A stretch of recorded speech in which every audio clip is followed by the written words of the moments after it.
S5, episode 41 of the Decoded podcast. It's safe to say that this is our last episode of summer school and the last episode of season 5 because you start Mhm. school on Monday. I So we're do. going to, next week, if we do one next week, it'll be the first episode of season 6 and it will be regular school edition, in my opinion. You agree? Disagree? Yeah, I agree.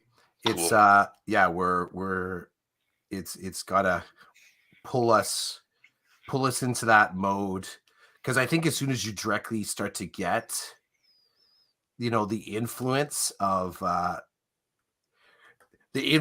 the school year, it changes the conversation, right? Like we've had the inspiration and freedom of summer to kind of get some distance from our jobs, some perspective. We get up to 10,000 feet. Some of the stuff we've been able to kind of dig into over the summer, um, which I hope other people get to do that too. I mean, I think we've kind of manifested with this podcast. If we were to go back through the content and look at how we talk about school during the summer versus how we talk about school during the school year, I'm betting I'm betting someone maybe smarter than me would notice a difference. There's something different in the uh in the page focus, like just like really. I think summer we get up, as I said, I think we get up to the 10,000 foot level and just enjoy the view from there, knowing full well that we're not necessarily landing back down in the classroom. We get to hang with our fam, or we get to go for food, or do something creative. Some of the stuff that's kind of the keep away game that happens during the school year, right? Hmm. So I like it. I wrote a couple things down. Well, first, a couple of things Mhm. before I talk about a couple of things. I like that. The first thing is that my notes from last week's episode, Mhm. where I was at the cottage talking about my personnel file, I can't find the notes. Oh, So I'm gonna have to continue when I do process that episode. I'm gonna have to try to be able to recall that we were talking about HR personnel oh file God. collective agreement. So yeah, good luck with that, eh? Um, It's a lot of content to it's a lot of content to go back through. I think that's one of the challenges that I always think about. Um, I got to go back to Jen Apgar. Way back in the day, Jen Apgar, she was on Chasing Squirrels. And this is actually, I would love to, other podcasters or anybody that engages in reflective practice. I'm looking at who can I look at? I'm looking at you, Beth Lyons. I'm looking at you, Melanie White, Matt Aldridge, other people that I've seen that put up reflective practice for other people to kind of surf on. How often do you go back into those pages? So you're looking at your meta tags, you put up a great blog post, technology, equity, healthy eating, video games. And you just sit there with your blog one day. You're like, you know what? I think I need to sort of I need some vitamins here. I need a boost. I need to sort of remind myself of my own compassionate clout here. And you look at the meta tag cloud on your blog. You're like, you know what? I think I got 22 posts here on literacy. I'm going to go back and I'm going to reread them all. um, I don't. And Jen Apgar, she hit me up with that when she was on the convo. She's like, do you ever go back and listen? Because we're talking about, I mean, it was we catchphrased it and we talked about active reflective practice. Or I mean, it's really theory into action if you jargonize it EDU style, right? Like reflective practice, I think in a lot of ways is just it's theory. And if you decide to sort of take a convo that you have with yourself or with a colleague and then sort of test drive your new thinking, you get to the practice side. But the accounting of that motion is really it's fascinating to me, and probably even more fascinating now because technology allows us to project so much more reflective practice out there than you could ever like that's like that's like it's like the foldy chairs and you get them out of the bag, the beach chair you had yesterday on the food thing.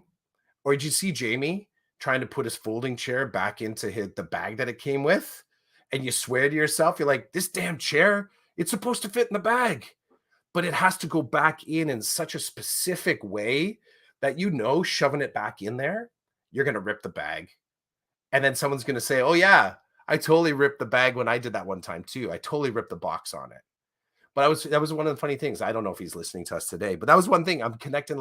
That's like reflective practice and our capacity now to put out so much content. We're so reflective, you know, and I get the catharsis, like just to be able to talk to you on the weekly and kind of like work through stuff. Our on ramp's a perfect example, me just us hashing through some of my challenges right now with the fam and people in my fam. And the power of being able to work that through just to catch up. And I could have gotten there yesterday, I guess, when we were hanging out for food. It's okay that I didn't. It's not like I don't look at it like, oh, that was my opportunity to kind of work it through with you. But again, back to this reflective practice thing, back to the sort of like going through our back catalog. I'm wondering about some of these active bloggers, podcasters, people that hybrid between, people that just, are really effective, thoughtful, reflective individuals.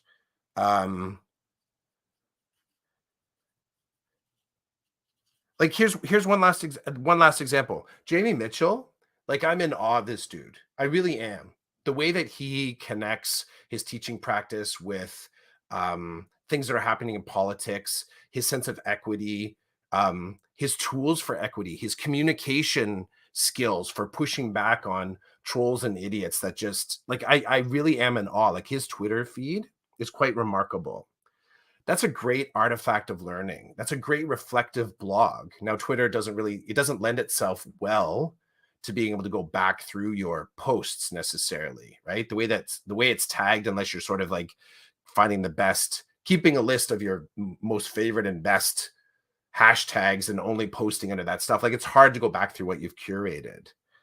But like a dude like that, him reviewing game tape, like, I hope when he goes back and he reads that he kind of thinks to himself, he's like, damn, that shit's good.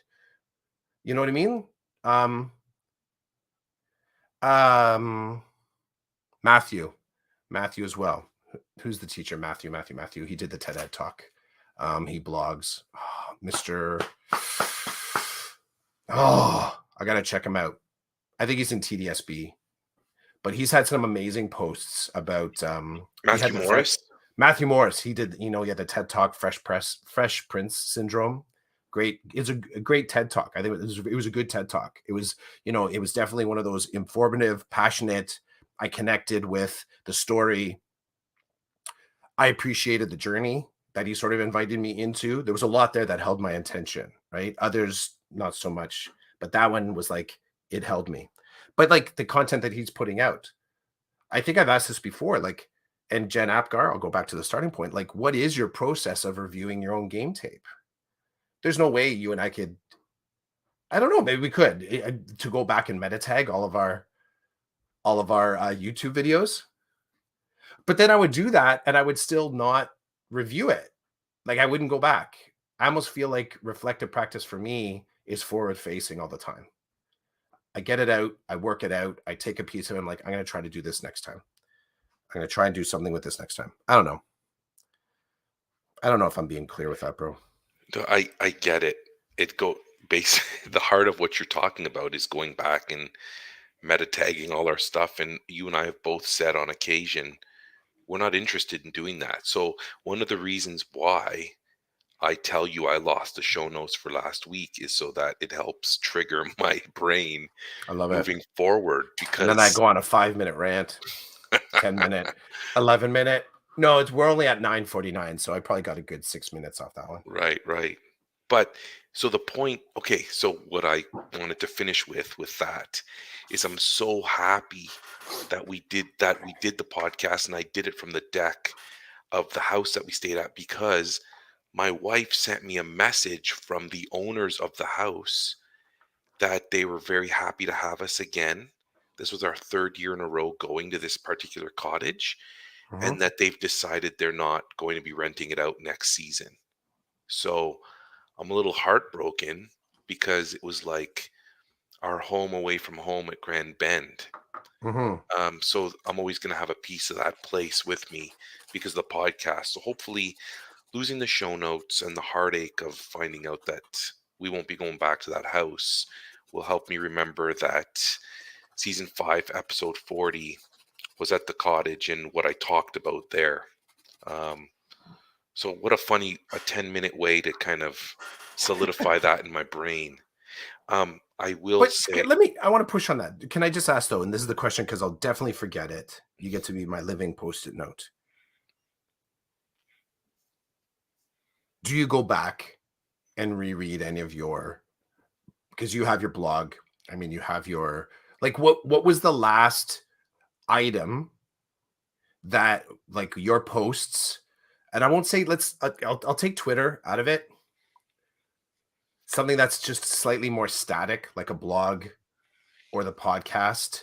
Do you remember the last time? Have you ever, or the last time that you went back and reviewed one of your pieces? yes, I can say yes because I recently looked over the last leadership blog post I wrote about my reflection on the school year that just happened and making the connections between my work and the leadership framework and the connections. I recently I went back to look at it to see if I still agreed with it. So I can say yes to you, but before that, I can tell you no. I can't remember the last time I did that. How do you do it? Do you go back No, and look? No. Okay. no. The other day I came across so I'm okay. Let's say in a strategic way. So right now, what I'm doing, I think I mentioned this to you before, is I'm pulling down. I mentioned this to somebody. Maybe I told Mel White this. I'm pulling down my content off my blog, and I've decided that I'm only going to have the current year there. Now, what I'm doing is I'm pulling it down and copying the ones that I don't have in Google Docs. So Hmm. I'm sort of pulling it back and curating it there. But I'm only keeping the current year, uh, chronological year in there. I'm not going to have it the school year. Literally, here's 2022. And I'm only going to have that active up in there. So what this has done is I'm pulling down blog posts, um, pulling down poetry, pulling down prose that is not a part of 2022. So I've had my WordPress since 2015 or 16. And right now I think I'm up to 2019. So that is not a me going looking for the nuggets of wisdom. It's just a practical um culling of my content. And part of this is part of this is some of the pieces, as you said, I know some of the pieces don't um I don't feel connected with them anymore. But I don't want to get rid of them. So that's one reason to pull down. Part of it is I haven't looked at any of this stuff in a long time. So I'm sort of making a decision around whether or not it's just kind of fluff, or there's something I can still learn from it. So no, I have never gone through the process of going back with the intention of trying to learn. Like I don't data mine myself. I don't go back and say that I know I wrote about this. What's that I write about this? Oh yes, I wrote about this, and here's why it's valuable to me. I haven't done that. Never done that before. So, but I am in this interesting space right now on a practical level. I'm sort of bringing down whatever's old content, and some of the pieces I look at, I'm like, oh, that's kind of interesting. It's very poorly written. I get that this is a um I get that, you could argue, well, leave this stuff up. You decided to put it there. It represents you. But I also, I think I do firmly believe that it's still my stuff. I can do what I want with that shit. Like if I want to take it down, I'm going to take it down. And I think that's a good reminder to anyone that posts up content in a public way. Go ahead, take it down, leave it up. That is your primary prerogative. Only second to post it up or don't post it, right? Write it for yourself or write it for the public. Those are your two primary kind of like controls on your joystick as you're doing this stuff. Whether you rewrite it or re-edit it or sort of send it out or share it or monetize it, that's all extra after that. But post it or don't post it. I guess it's write it or don't write it. Post it or don't post it. Take it down or leave it up. Your 6 sort of like if-thens on the front end. So yeah, I don't review. I don't go back through game tape. I think I reflect forward. I think it's more active. I'm still comfortable with the risk of posting in public. I think I've almost forgotten about that. Maybe that's dangerous. I mean, I maybe it's dangerous, but I think that's just kind of where I've gotten to in reflective practice, that I'm okay with putting that out there right away. And that's the same with like my photos or my poetry as well. I sort of accept that's an element, that's a dimension of that's like the bridge between my personal professional. That's the dimension of travel between the two. I don't differentiate too much between posting something on Instagram versus posting something on Twitter versus, despite that there's different people in different places. But I don't go back and review. I don't. And again, I'll throw it out to, Jen Mac Brown, these other individuals. So the names are just coming to mind. Stephen Hurley, Rodenizer, Sarah Lalonde. How about that? Shane, if you're out there, do you go back and review your content? Do you go back? And have you found anything? Did you find a thing that justified the exploration? Now, again, other people have probably meta tagged their shit better than we have. So you want to find out about literacy, you can go in your content, pull that tag up for literacy, and you've got the full laundry list of stuff that's connected with literacy. It's kind of a funny thing, when you claim yourself to be a reflective practitioner. You'd say that to someone that's actually looking for you to be a reflective practitioner, and they think it's a valuable commodity. I wonder what value they place on it. Because the reflective practitioner is of no value to the person that's asking you. Like if you say in an interview, yes, I'm a reflective practitioner. I wonder what the person hears and what do they see as valuable in that. We've already had an episode on like if you have a blog and you've put up, a monthly reflective piece on things that are hot topics in EDU, and you've networked and talked, and you can talk how you've rolled that back into your practice. Like there's a damn AQ just there, right? Give the blogger an AQ for that. If you can demonstrate that you've started with theory, flipped it into practice, and then navigated the community that you're talking about to make it better, there's an AQ. Damn, there's your own self-directed AQ. So I know that people probably still mention that in interviews and conversations to different degrees. I'm a reflective practitioner. I mean, part of it, I think, is it's mentioned in at least one of the look fors for something, either in the ALP, the learner plan, or when you get evaluated in your TPA. There's something about being a reflective practitioner. I don't know the language, but there's some suggestion that you are iterating and collaborative, and so I don't know, bro. Deep stuff. Is it? Well, to this simple mind, yes. Can I lighten things up a bit? Do it. Ramona's here. She says, good morning. The oven's on. Rhubarb streusel, muffins in process. That sounds like a great idea. Why does she do that? Why does she drop that on us? Well, because you provoke her. That's why. She's playing with on the game board that you've set. And the fact that she's loading this up on the front end, she just stole your cheeky comment about wondering, right? She's done it. She owned the moment. So there we go. Kudos to Ramona. Ramona too. If Ramona's out there, Ramona, do you review the game tape? Yeah, that's a good question. And is there still a podcast? Is she still posting up pods?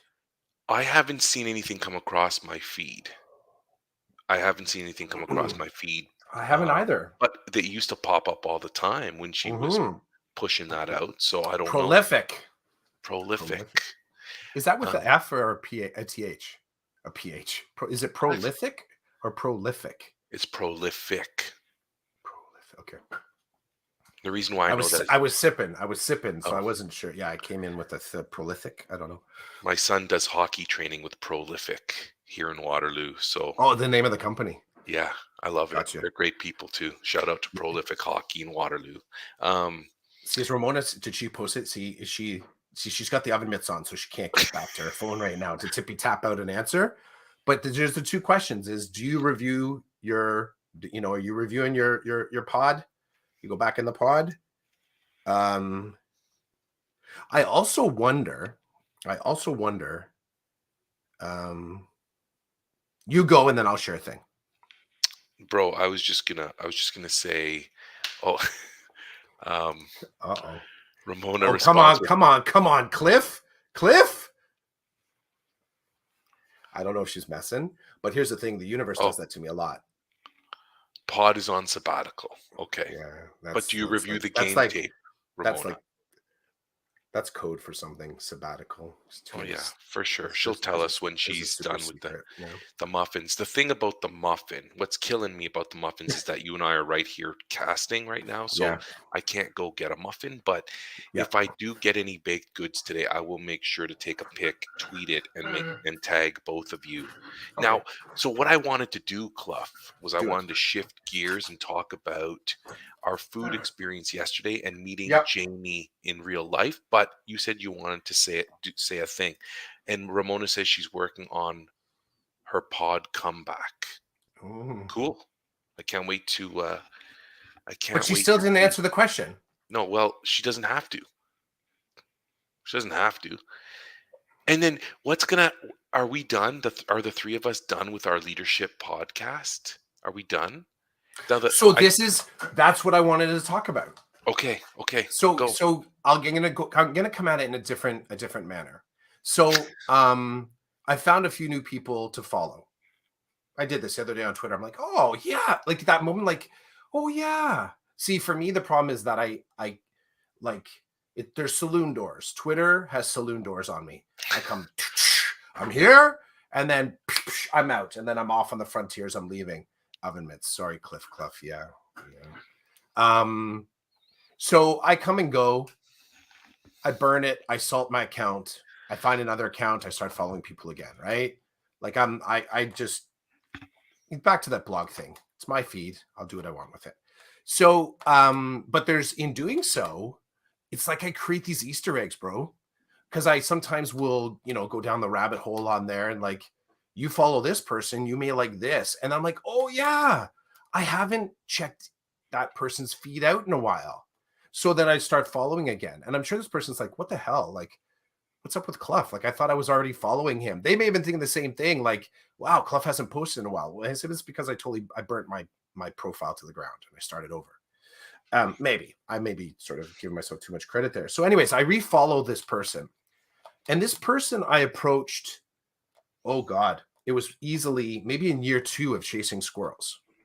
Year 2 of chasing squirrels, I approached them, and they were putting up some really interesting, sort of union grounded, clever and savvy and supportive tweets. Like I was just like, this is good stuff. Like this is really good how they're getting. And this is back in the day when we were still 140 characters. Remember those days? You had to sort of really be tight with what you're saying, 140 characters. And this person was just like, they were rocking it. I was like, this is good. They were threading well. So it's like each good ideas, following up, supporting other people that were jumping on and staying in the conversation when they put something up. Like they were just using Twitter really well to have a conversation with people. So I reached out to them like, hey, I want to hear a little bit more about this thing that you posted. And I identified the fam's coming down. Okay, Let me just mute for a second. This yeah, is yeah, this is sure. life. So this is rare for Chris as well. His family doesn't usually come downstairs like this, but I wonder what's going on.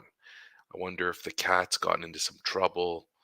Maybe the kids forgot that he does a podcast on Saturday morning. Who knows? Usually we're done by now as well. Usually we're done by now because lately we've had to jump in and then jump out. Uh, but today it looks like we have a little bit of extra time. Chris is back. What happened? Oh, it's just the fam. Half the fam is going out for a thing. They're going to see a play. So I Oh, had that's told them right. they had said, oh, we don't want to jump in. We don't want to come. I'm like, no. Come on down. I'll see you come down the stairs. And so I'm in the basement. Anyone that's watching the video feed, I'm in the basement. So can I wrap this thing up? And it'll wrap back to Ramona's moments. Sometimes go back to a pod. Not much is the blog. Okay, so she answered. Appreciate that. So this person was set up. We're going to do it. They're like, yeah, sure. Sounds cool. They checked out my content. Now, back in the day when I was doing this, I have some very like notable and noticeable individuals on there that are from my school board. So I was fortunate that if I came to a person and said, look, like the work kind of spoke for itself, because they would see these individuals are like, oh, you've spoken to so and so. Like they were sort of recognizable individuals in our board that were doing kind of interesting things, and being able to talk to them and share was awesome. It was really great. So they would look at that, and this dude did. He's like, oh, you were able to talk to this person, this person, this person. I'm like, yeah. And so it kind of set the bar, because people were like, oh, wow, cool. Like, and you want to talk with me about stuff? I'm like, yeah, absolutely. Like, you're fascinating. So it kind of gave a little bit of like, there was a little bit of a cool factor, but it was also, I think it did a calming thing, as in, okay, I recognize these people and they are like solid people and they were willing to talk to. So I guess I can talk about my space that you're noticing. So we were negotiating, as you do, time and place.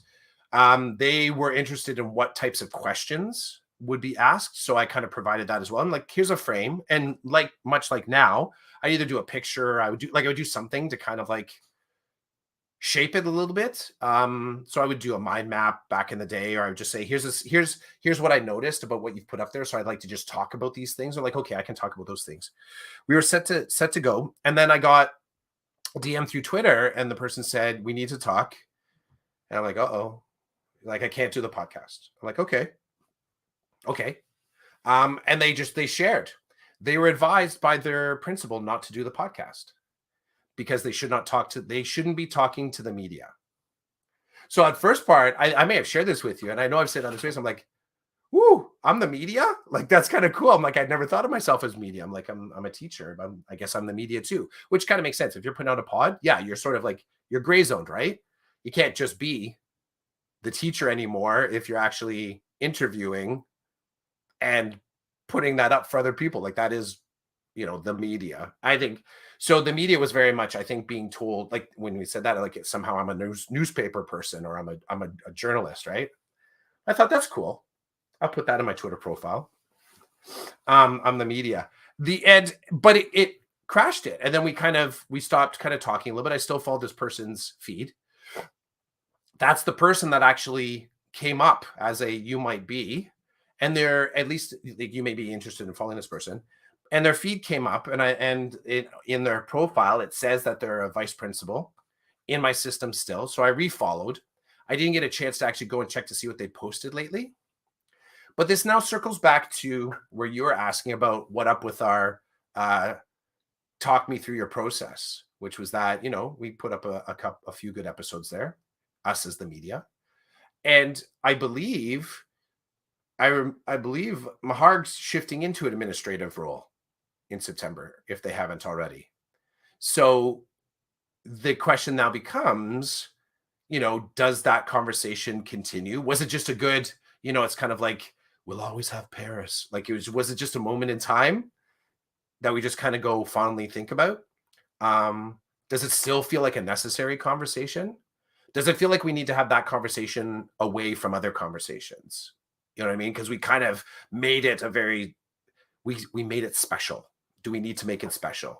Was it just our access point to talk about leadership moving forward? For me, part of that conversation and other things that I learned about him I'm just like, I'm done. I'm not moving towards administrative path anymore. And will I lead? Yep. I'll do other things. So I guess that would be my contribution to the conversation. Um, but yeah, that's the thing that I'm wondering. That's what I'm wondering. I'm wondering, where not just are we going to do it, but do we have access still to what made us want to do it in the first place? Okay, so I'm like, now I'm scared to ask you any more questions because every time I ask you a question, uh, it's like we're running out of pod time here, Clough. Anyway, okay, so here's the thing. Number one, is Ramona able to continue to participate in the podcast now that she is admin? That's well, sorry, these are the questions I'm asking myself. Number one, is Ramona still in?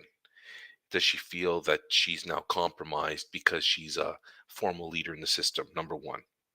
Number two, do I care about your perspective of leadership, knowing that you don't want to become formal admin? The answer is no, I don't care. If the three of us can still have the conversation, I think you have a lot to provide to that conversation. Number three, I'm on the fence still. So it's important.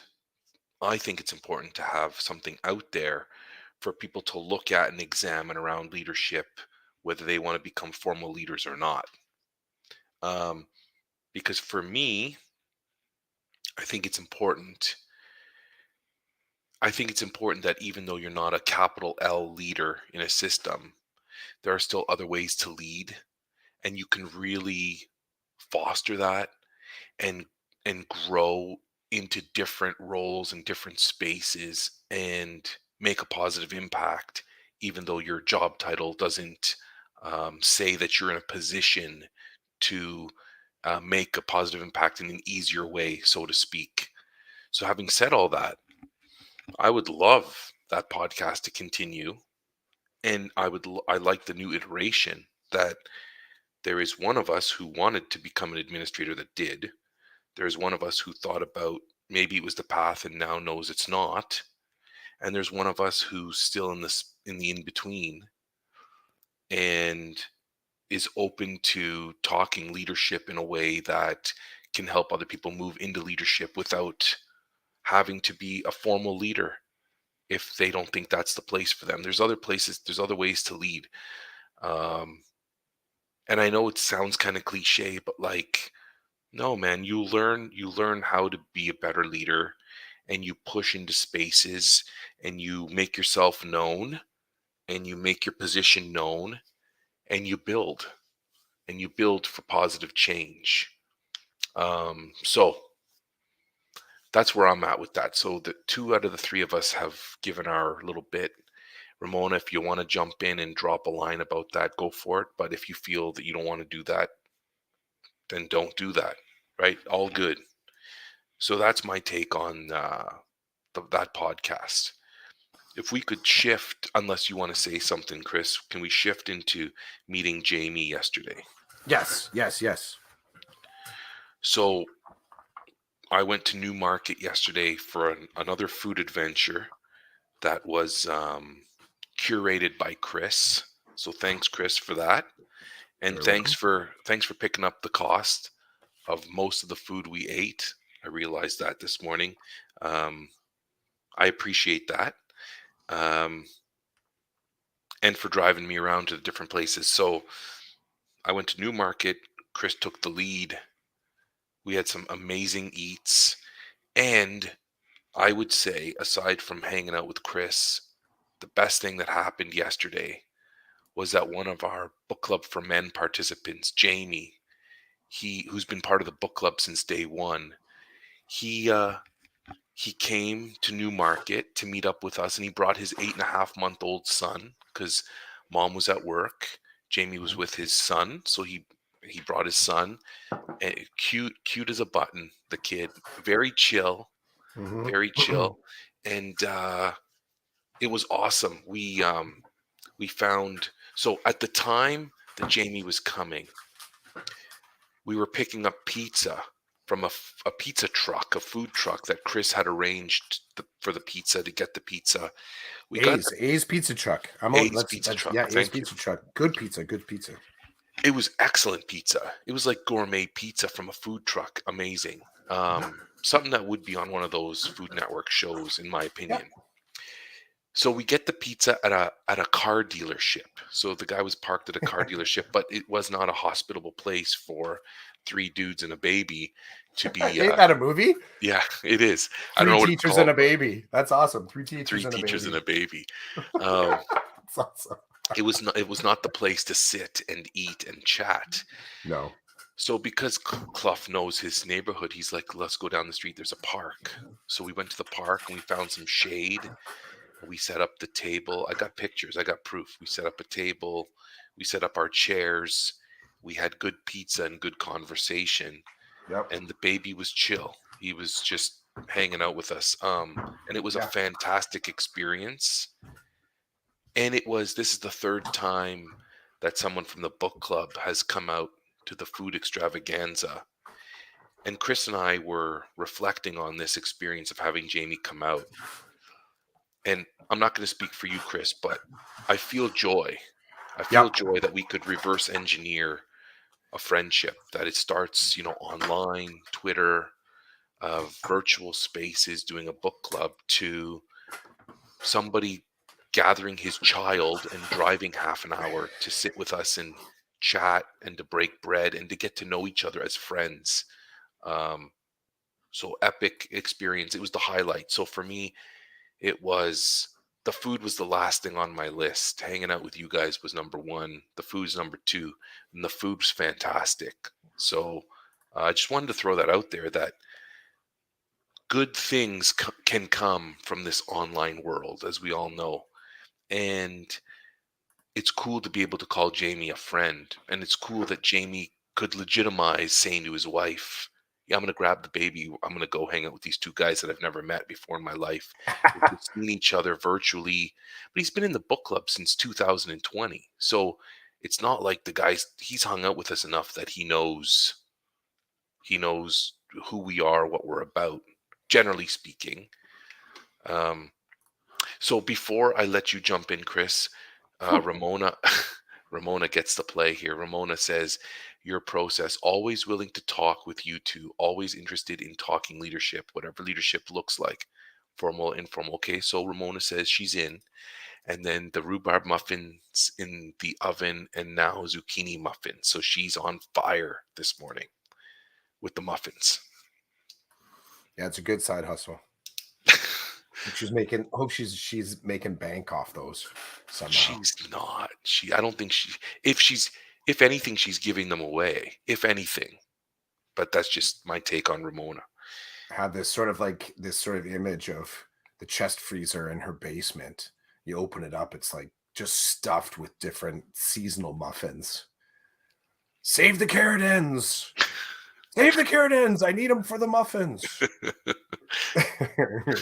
Don't throw out the zucchini skins. I need those for the muffins. Just a whole freezer full of, basically stuff that should be going in the compost pile, but they make good muffins.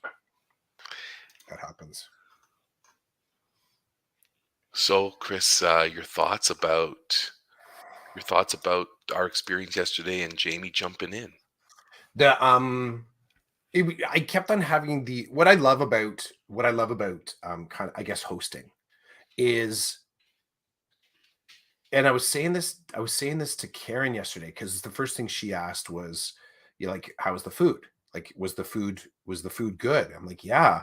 And I said it was really cool to see that moment of introducing a thing to someone and you think they're going to like it and they do. And it doesn't have to be for the reasons that you think. Sometimes it can be for the reasons that you think, but then other times it can be they find their own reason for liking it. I think that props to Chicken Plus Aurora and the Milky drinks.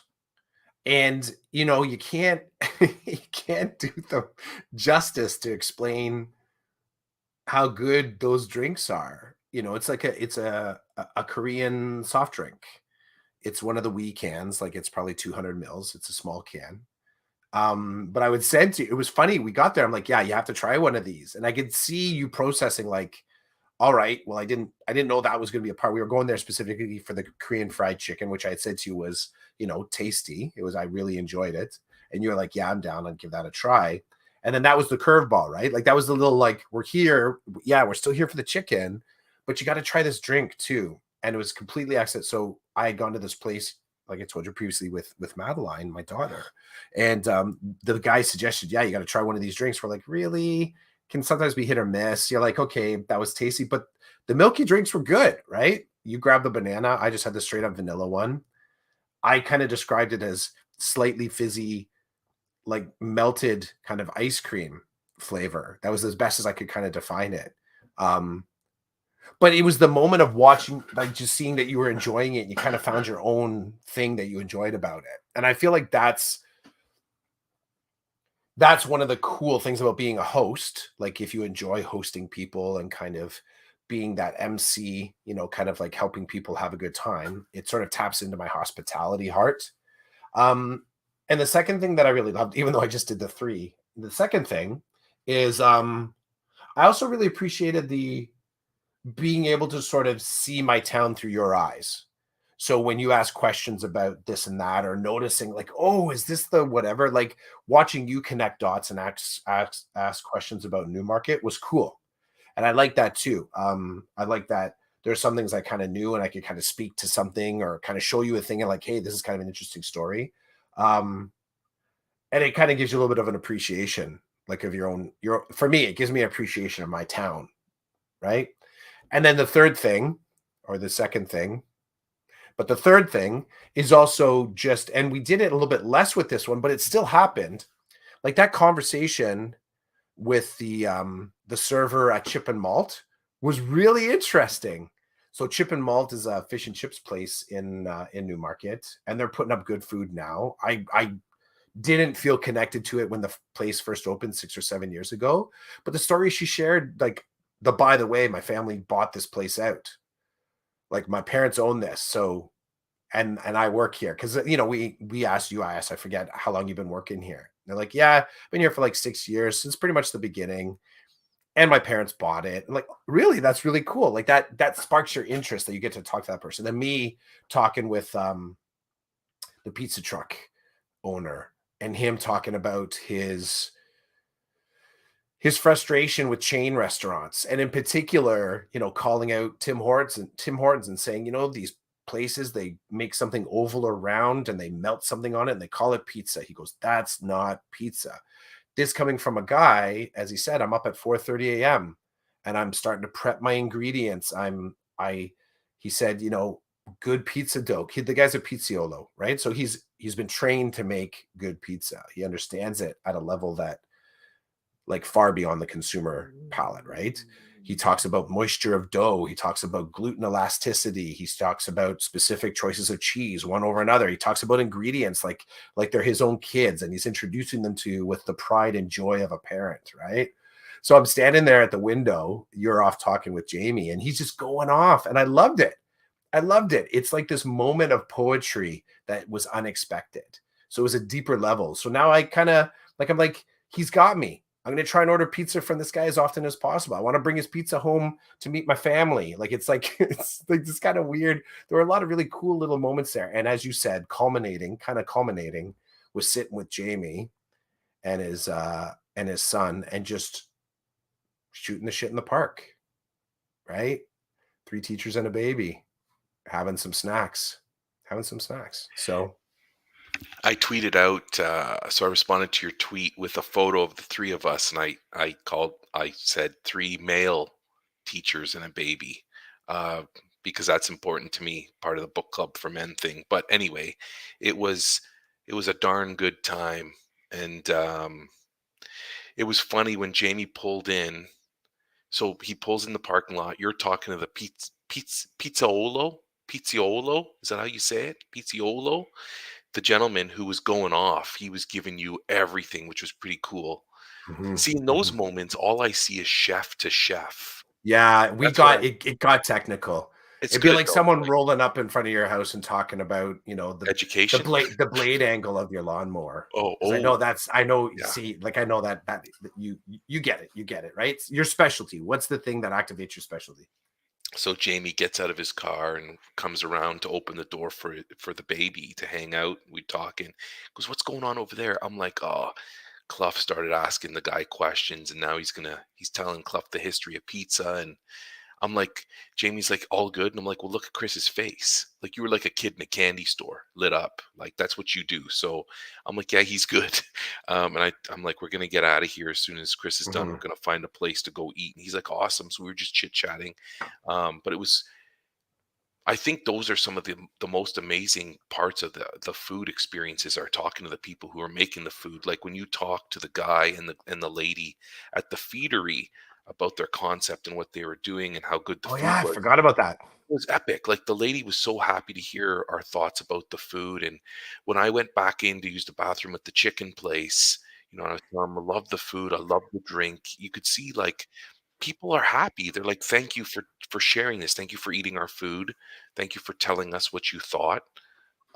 Because that's part of the experience, right? Because when I tell my guy friends, they're like, "Oh, that's awesome." I'm like, "It's more than just." It's like BC for Men's more than a book club. Decoded Podcast is more than just a podcast. The food, the foodapaloozas that we do are more than just the food. Mhm. And I think that's where you and I find the details in life that light us up. It's the memento mori. It's like living our best life, not letting Mhm. it pass in front of us. It's more than just the one dimension. There's several dimensions. Anybody who will take the time to listen to us they'll hear about that. So even the picture, me me being focused on the camera, you setting up the table to eat, and Jamie holding his baby. It's like this is another dimension of what guys do. Right, and I wanna throw this out there. The us gathering and not talking locker room talk. When we talked about that yesterday, about how the book club is like a great place for us to hang Mhm. and to be cerebral, I would J say to be okay, whole whole, adult, whatever you wanna right? call Yeah, it, like, whole adult men. human, right? Like, the different dimensions of us and stuff. Sometimes when I tell people about it, they just think it's a bunch of guys getting together talking sports and locker room type stuff. It's like, what? But the most ironic thing is, in all my times in a locker room, it's never been what people think it is. But anyway, it's cool to be whole, as you'd say. Um, and I'm blessed to have the experience. Dominique says it's a baking morning at her house too. Zucchini brownies and blueberry muffins. I would not think to put zucchini and brownies together, but hey. Actually, you know what? No, I think I have come across somebody. You ever had a black bean brownie? I have. I've even made them. What's your in a word, you're you're good with it? Acceptable. Acceptable. Yeah, I guess that's a good way to put it. That's a good way to put it. I've had 2. I haven't had the one that has met the acceptable line yet. I'm imagining zucchini in a brownie though is like it's a moisture thing. Also, it's the way to sneak the veggies in. Let's be honest. You know your kids love brownies. You're like,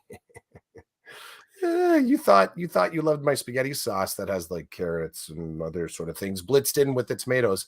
You're gonna love my brownies, and I know I'm getting in a couple more portions of vegetables, right? That's I get that. I'd rather not know. If you're gonna feed me a zucchini brownie or a black Hmm. bean brownie, I don't Hmm. want to know. I just want you to present it as a brownie, and then I'll let you know what I think.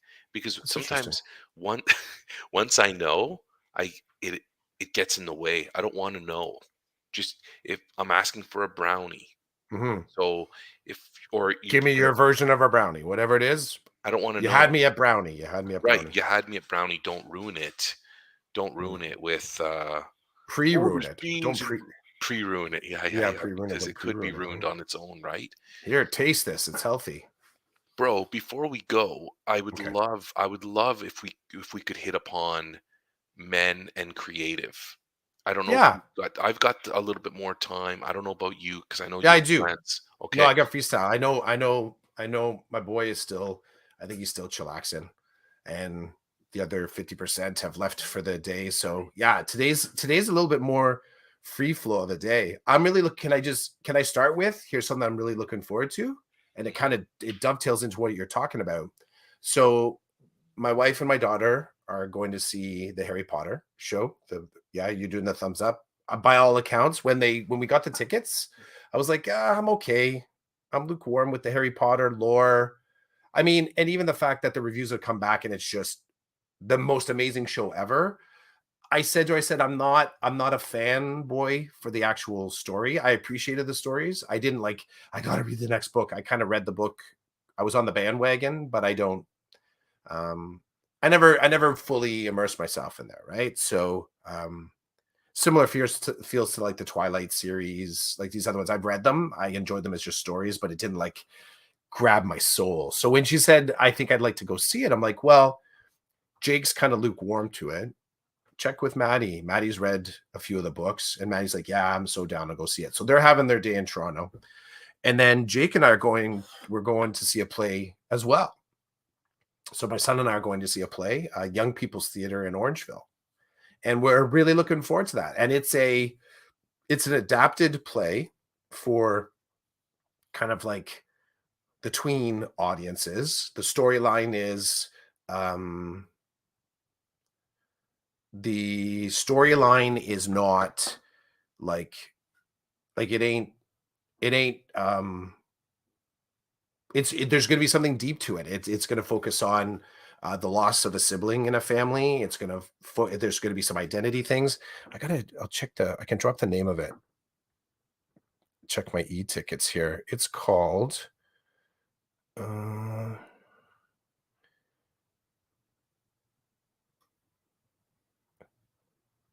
She Kills Monsters.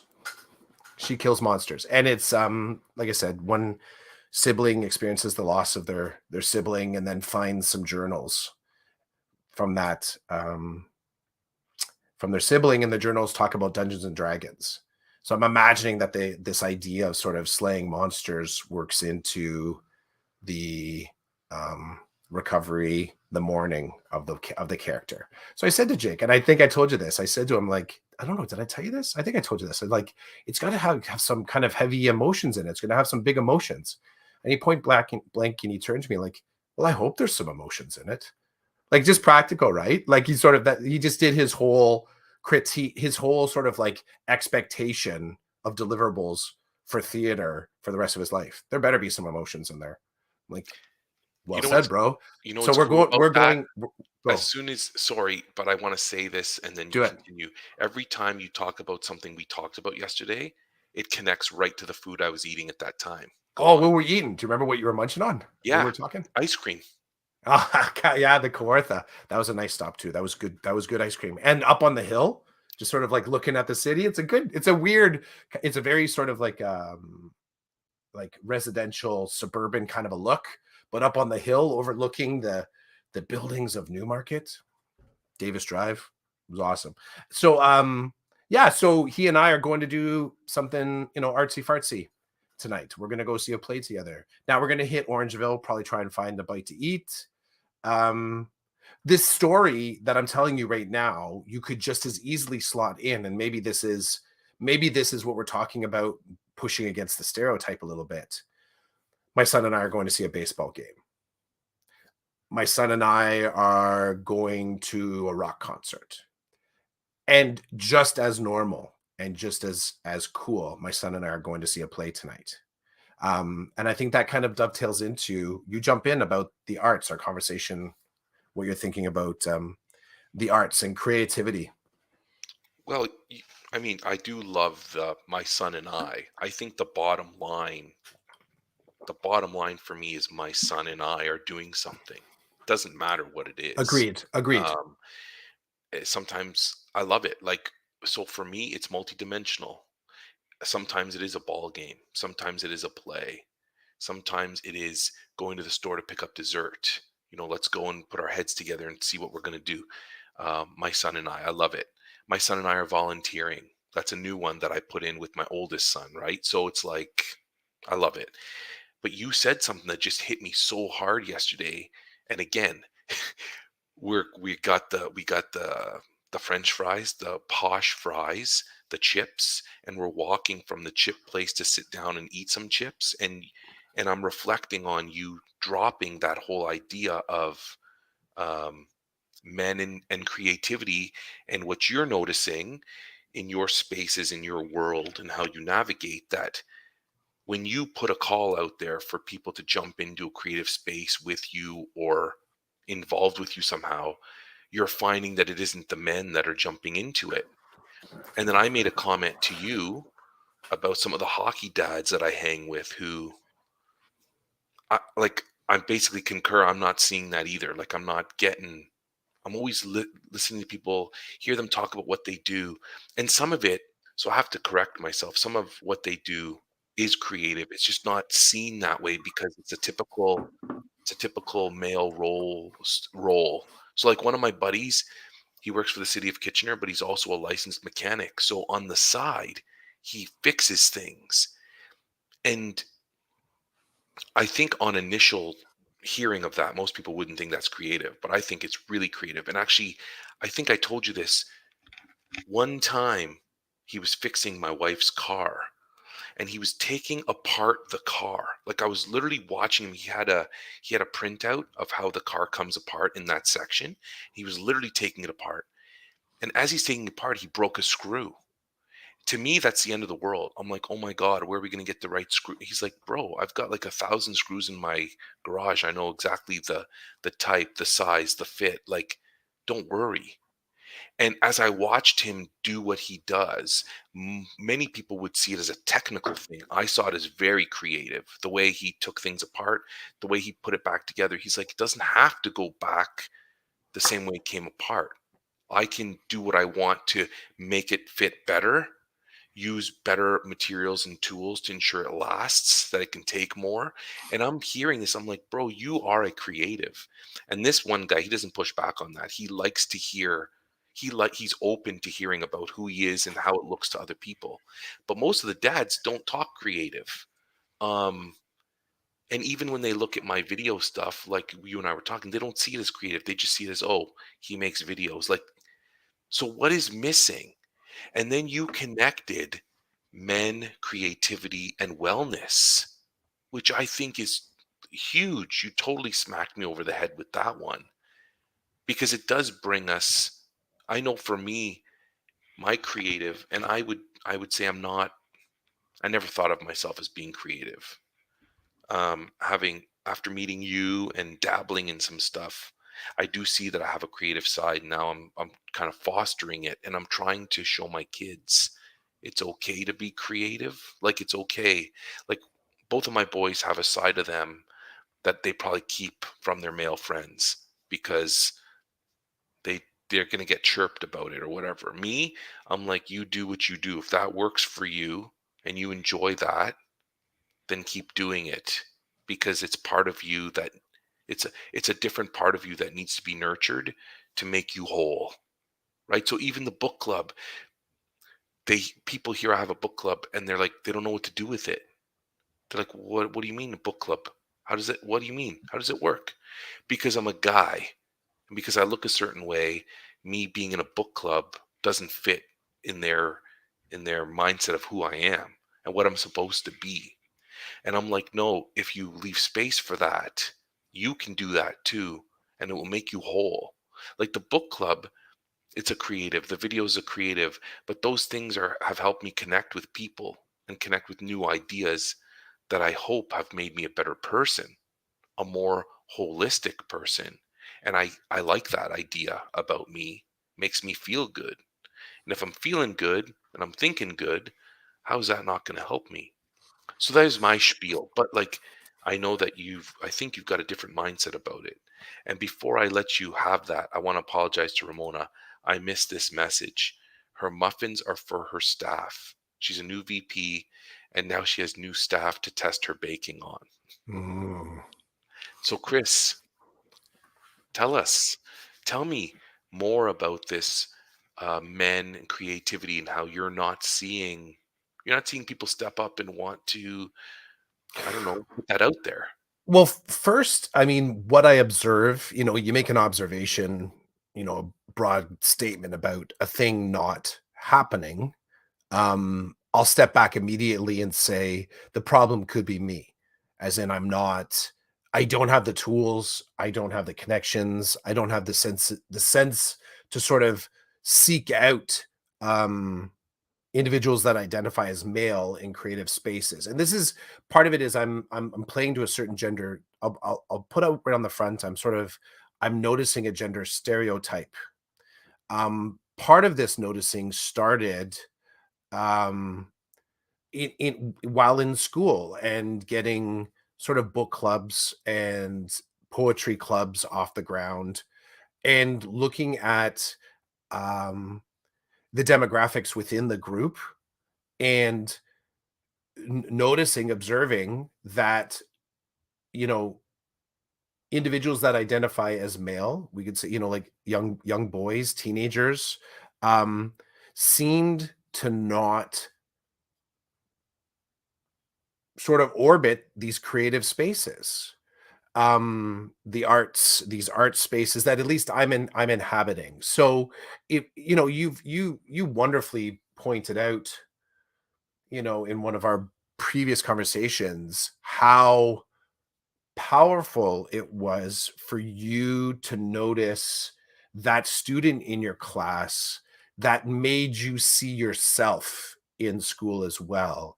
I forget if the student was Lebanese or had some background story. There was something there that you're like, wow, like on one part you were like making sure your kids were all seen, but in that moment you felt sort of seen in your own space too. You're like, yeah, I'm like you at a younger age. Like, this is kind of cool. We are in the system. We are here. We are doing school. And I don't know, maybe you can shake that story out. But I remember you talking about that was a powerful moment for you where you sort of saw the kid and saw yourself. Wholly. We said the word like the whole you for that moment. And so, as I sort of navigate through when I think about how I kind of navigate my maleness, I do like I'm not an individual. My small talk, like I don't feel like I fit into those conversations. They're like, "Hey, did you see the Blue Jays game last night?" And chances are I know the score. Chances are I do. But I probably saw it on the ticker tape on the news. Did I sit and watch the whole game? It was a nail biter. Okay. Okay. I saw the highlights. I'm good. But I'm not actively looking or feeling like I fit into those kind of conversations. Um, do I recognize that it's a part of socializing? Absolutely. I don't recognize it as specifically those topics. I don't recognize them as specifically an intersection for me. It's not a part of an act. I would say it's a latent part, not an active part of my identity. I enjoy sports, but not at a like not in a I would say I'll say it in a stereotypical manner. So as I'm sort of navigating my spaces, I am looking for individuals that just want to be creative. Like, the idea of being a creative is not bound to a gender or bound to an identity. And you've kind of pointed it out. You sort of identifying that you making the videos and us talking about that's a creative endeavor. To me, I identify as a creative endeavor. And we have other creatives that are around us that we follow and enjoy. Even individuals like Gary Vee, who on one hand is like, you know, or Goggins, or who's the dude that does the breathing? I always forget. Wim Hof. Wim Like, these Hof. guys that you sort of like are very strong male personalities. When they talk, you're talking about your mechanics, strong male personalities that can provide an identity kind of flag for someone. How they're being creative is not, bound to picking up paint, right? There's something about the creative process that's just an opening into other spaces. The being able to sort of see problems with multi-dimension, the idea that an outcome isn't assured just because you have vision towards making it happen. There's variables in there and you're willing to navigate the variables. Like, there's conversation, there's negotiation, there's a lot of really cool bits and pieces to the creative process. I've I haven't found myself in it. I'll say specifically in teaching, where I've been able to find or kind of light up or inspire or aspire young males to sort of stick with creative endeavors. Now, on one hand, we're talking about a broader, I think, you know, a kind of uh, problematic element of education, that the arts are kind of being squeezed. And I can sort of talk about that. Like the money towards something like that tends to fall short when we're like, you posted up about STEAM, like that STEAM conversation from STEM is that's just, there's a certain like stick that is well worn and there's a horse lying on the ground. That conversation has been, I appreciate it. I haven't seen a lot of movement on that conversation, and I know the money doesn't support the additional A. It typically, the money isn't put in there because it's STEAM, not STEM. It's put in there for the first four, and if you can get some arts in there too. Other people's experiences, maybe they've had other success, they sort of see it. So when I look to sort of try and be an activator, or as Hurley would say, like that catalyst in creative spaces, I see individuals who identify as female move into those spaces, I think, um, far more easily or willingly than males being creative, wanting to be sort of comfortable with that identity of being creative. Have I met individuals identify as female that say, "Yeah, I'm not creative," and they're just like, "Forget it. I'll never do it. I'm not. That's not me. I can't do it. I won't do it." I get that. I'm down with that too. I understand that wholeheartedly. But one of the things that I've identified, like in my household, we are kind of an arts household. My I come through foods. I did fine art. I did drama. Like those were kind of like French languages too. My daughter is going into an arts program. My son loves to draw comics and he loves to sing. Um, my spouse formerly did drama, right? That was her sort of teachable drama English. So we have an arts. We're still supporting sports. Kids, you want to go do sports? Kind of go do sports. So even though it's not my center, like that's not my hub, my kids, they've done sports as well. Maddie's done soccer. We've had soccer. We've had gymnastics. We've had rock climbing. These are all sort of like things that have happened there. I just it's a mystery. I don't know what you've done with the book club for men to open up conversations that allow everybody at that table to explore different elements of themselves. And so far it's been through a book, and the books that we've covered, right now doing the Malcolm X book, it doesn't just sit with the content. We've all managed to sort of find a place in the story that opened a door to us sharing something about ourselves.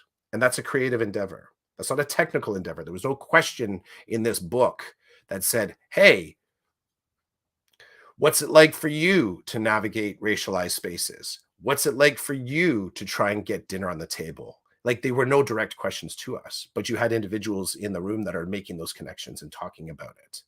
And then you also had people sort of dropping a sports reference every once in a while too. Like that came into the mix. So when I talk about noticing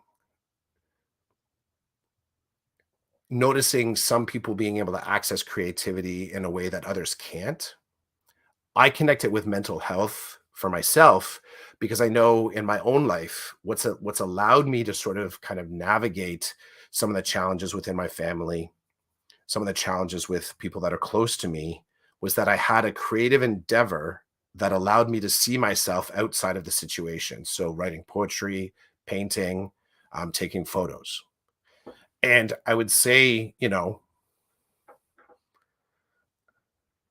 a high percentage of the things that I create start with a question about myself. And somehow I don't know necessarily what the answer is going to be, nor do I actually have a very clear concept of the question. But as I add layers in that creative thing, taking pictures, I'm sort of following a subject matter, or writing a poem, I find myself in these pieces. Looking back at me, I'm like, there's my thinking.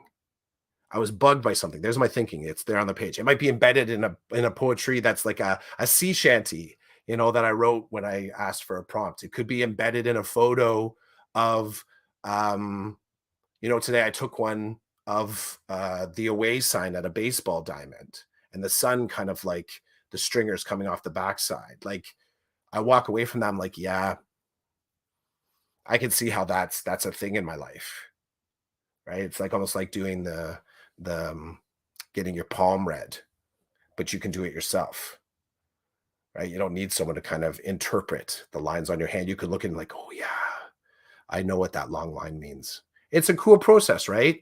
Um, and again, the mental wellness part comes in, I think, in a couple different parts. One, you're able to step outside whatever it is you're analyzing. And that can be a refreshing. I mean, Stoicism would say you get to the 10,000 feet. You can see the bigger picture that this little thing exists in.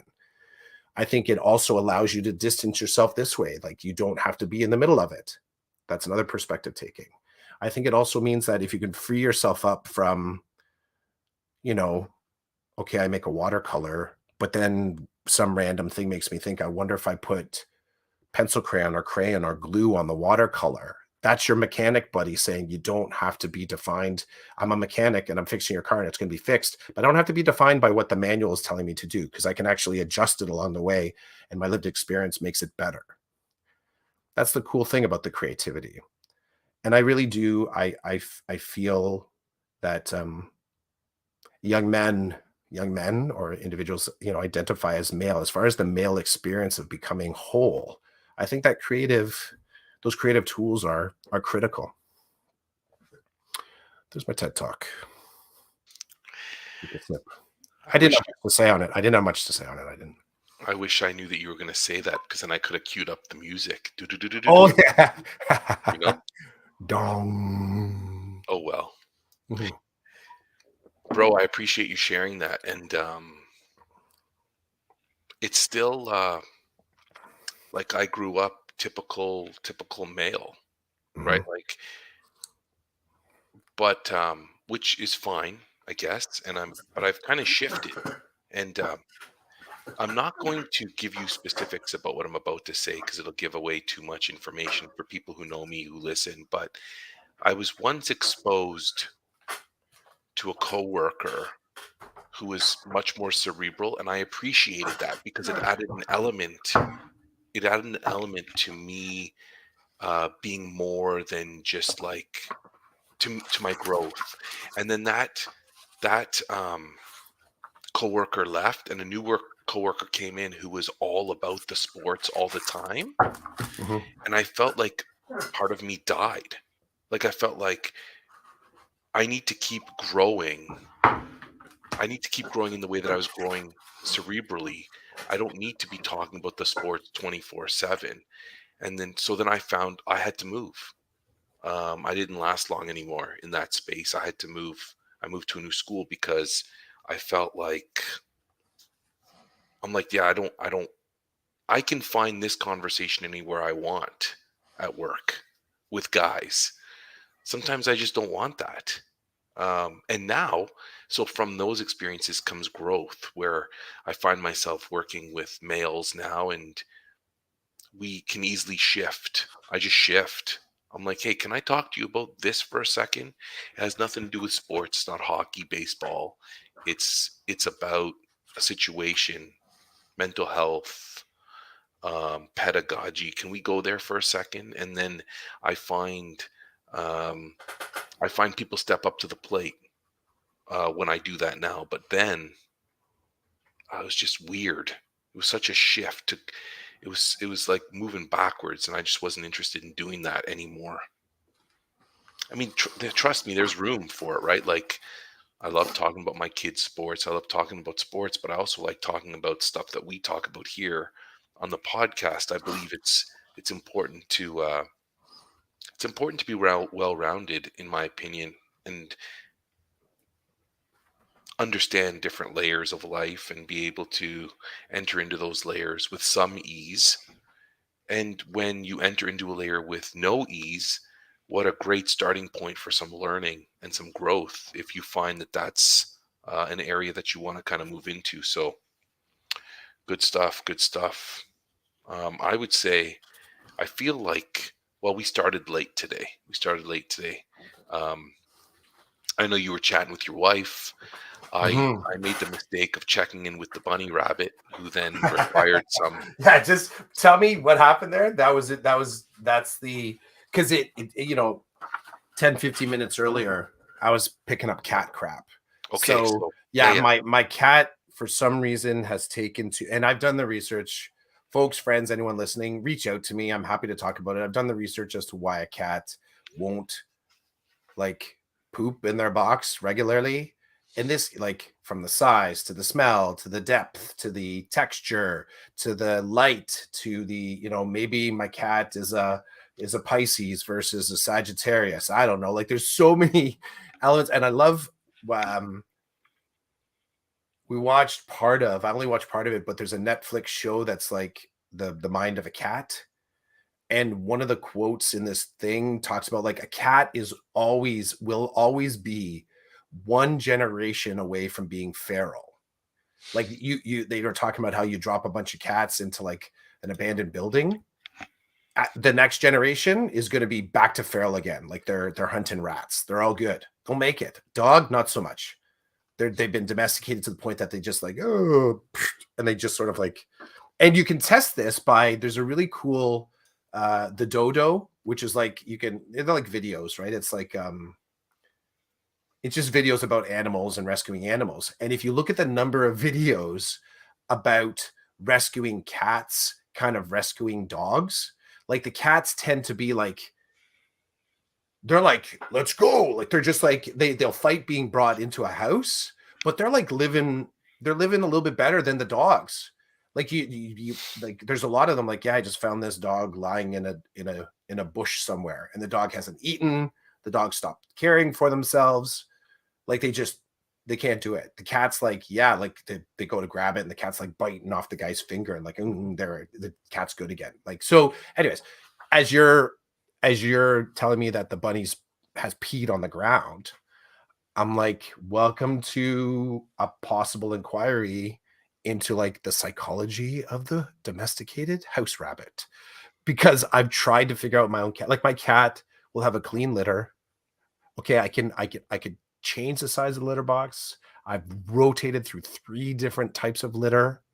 The cat will crap right beside it. It's communication, bro. The behavior is communication. I just don't speak cat. I don't speak cat. That's all good. So what happened today was, so I wake up, I go downstairs. I'm thinking, I'm looking at the time. I see that you've sent me a polo, so I'm going to listen to your polo, and I'm going to. I wanted to just sit outside and get some sun right when I woke up this morning. So Mhm. I turn on the polo. I see you outside walking. I'm like, awesome. So I want to just sit on my front step and just like get the sun into me for 10 minutes. I'm listening to you.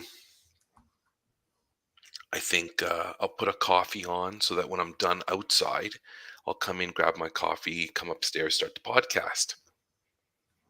I look over at the bunny, and he's standing at the where we open his cage. That's a great indication now that we've spent a week with him. Well, has it been a week? It'll be a week tomorrow. But Yeah. we're training him a certain way. He's operating a certain way. So he's standing there. That means he he's expecting us to open the door and to play with him and to give him Oh, some cool. treats and play. So I'm like, okay, well, I can't pass this up. So I open the door, and he comes out, and he's hanging with me, and I'm enjoying this, right? And then he just stops, and I'm kind of learning how he does this, right? And he doesn't do this all the time, but he did it today. So he stops, and then I look, and I'm like, oh shoot, he's peeing, which isn't a big deal. There's not a lot of it. It's not. So you're talking on the phone. I'm like a minute or two away from coming up to do the podcast, grab my coffee. So I get up to go grab paper towel, and I'm like, oh, I left the bunny out. But he doesn't venture very far from his cage yet because he's just kind of exploring. So I come back, I clean up his mess. Um, I do what I need to do with that, and then kind of hang with him for a little bit more. And then the minute he turned around and walked back into his cage, I was like, okay, it's time for me to podcast. But it was just funny. He literally stands there and he's like this. He stands, he's on his back legs and his front paws are just kind of in front of him. And he's looking around and he's sniffing. I'm like, he wants to play. So, um, yeah, that's all. Not a big deal, but like learning about him and how he operates and him learning about us. Um, it's really fun. We're happy to have him. So that's it. That's it. That's it. Next week, I'm back at school. We have our grade 9 day on Mondays, so that'll be cool. And then we roll into the week, dude. We roll into the week like business as usual. Maybe we'll see. That's right. Still don't know what I'm going to be doing with the masking. You start school on Monday. Yep, you're unsure about the mask. Yep, unsure about the mask. So we'll have to wait and see what happens. I told you I came home last night and my son's not feeling well. And we're like, oh, here we go. Here we go. Because he just spent a week at hockey camp with no mask on. Nobody was wearing a mask. Yep. You know, when I dropped him off, when I went in to sign him in, I wasn't wearing a mask. There weren't a lot of people. When I went to watch him play, I made sure I was standing off on my own. There weren't any, like, I told you this yesterday, I'm still analyzing my spaces, but yeah, he didn't wear one all week. And he's been the one in the family, other than my wife, that gets masked no matter where he goes. And it's funny because one day we got out of the car and he's like, Dad, where's your mask? And I'm thinking, well, I'm okay to not wear one in here, but I didn't say that to him. I'm like, yeah, thanks, buddy. Open the door, grab the mask. If he wants to wear one, I'm not going to leave him out to dry. I'm his dad, so I'm going to put one on too, so that he knows it's all good to wear the mask, or at least that's my take on it. And so yeah, we'll see how he's feeling. He's up. I heard him moving around, so we'll see if he still has the symptoms he had yesterday. We did a COVID test and it came back negative. Yep. Who knows? Maybe it's too early. Who knows, right? But anyway, he's not feeling so hot, so we got to deal with that. But hey, it's not school yet for us. If he does have COVID, we'll follow the protocols, and he should be, knock on wood, good in time to go back to school next. Yeah, good stuff on that. Week At least after to have it. next. Yeah, to have the time. My kids, same thing. My wife, same thing. Last year, I'm at an early start school in my board. She was at an early start school. So last year, we were both kind of in this mode. Because she's administration, she stepped in and she's already, creating that on-ramp for the staff and students and the community. So she's in there mixing it up already. So it's fascinating to sort of think that my kids now are old enough to kind of just wait it out and enjoy, the last few days. Happy trails, Ramona. Enjoy whatever your last week. This is my last 2 days, of summer, so to speak. And yeah, it's just growth, eh? Growth here. 5 years ago, starting school meant, it's amazing. This pod 5 years ago. So 5 years ago, my kids would have been in grade 4 and grade 2. That's a heavy context to sort of, you let that set in for a second, right? Like, and now they're going to high school. This is awesome. Ramona communicating with Dominique, and I'm posting it up. We have nothing to do with this. She doesn't want to talk to us. She wants to talk to Dominique. So let's hope that the two of them can connect and work this is this through. the Decoded Recipe Sharing Book Club. Yeah. Can we see your art for today? Oh, yeah. A light bulb. Epic. I'm surprised it's not an empanada from yesterday. Yeah, props to Gaucho Pie Company. Pies? Yeah. They were delicious. That, I would say, that was the bite. So just in the closer, right? The feedery, really interesting concept. So Gaucho pies, what was the burger thing? Smash patties. Smash patties, the smash burger. Good tasting burger. The empanada, that jalapeno pineapple pulled pork. That's a whole lot of peas, but it was delicious. And the chicken chimichurri was good, and their classic one, the beef with the olive and egg, damn tasty. The Feedery. You got one of those near you, folks? Check it out. Or in these Gaucho Pie Company, I think it is in Toronto. So anyone in TO, go shove it in your face. Delicious. Delicious. Well, this was season 5, episode 41 of the Decoded Podcast. Summer school's over. We're Regular coming back school with season 6, baby. season 6, episode 1. Hopefully next weekend. We'll see if we're Yeah. available. It Yep. eventually it'll come. Until then, have a great week, Clough, and thanks Ramona and Dominique for checking us out today, and anybody else who came on and listened in for a bit. Thanks. And Absolutely. Dominique gets the last word. It's an old recipe that she's used for years with my kids. So Dominique, connect with Ramona and make sure you share that out. That'd be epic. Decoded Connects. Peace. Peace.